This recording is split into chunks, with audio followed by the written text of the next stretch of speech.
Just the thought of building your own staircase makes you think, forget about it, I'll just jump. But listen, you don't have to jump because it's actually not as difficult as it sounds. You'll need timber, a threaded rod, 100mm bugle screws, a timber preservative, nuts and washers, a roofing square, a circular saw, and a router. Before you get started, make sure you check your size and height requirements with your local council. You'll save yourself a lot of grief if you're accurate with your pre-planning and your construction.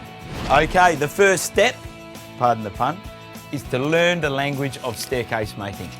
One of the most important terms is the stringers. Now these are the length of timber that run either side of your steps. In between the steps, we have the treads. They run right in between the stringers there.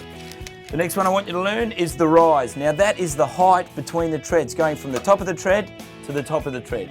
And the last thing to remember is the nosing, and that is the front part of the tread. Now it's a good idea to build your steps somewhere pretty close to where they're going to be installed. They can get pretty heavy when they're all finished and you don't want to have to lug them around all over the yard. Next, measure the height of your stairs and work out how many steps or treads you'll need, their width and the rise or height of each tread. You'll then need to mark out your stringers using a roofing square and cut the slots that the steps or treads will fit into.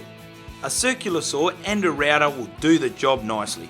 You'll need to cut your stringers and treads to size. Use your timber preservative in your tread slots, then slot your treads into the stringers. Next, fix them off with bugle screws. Thread your rod underneath the top tread and bottom tread and through the stringers, and then tighten it off with a washer and bolt. This will stop your stairs from warping or buckling.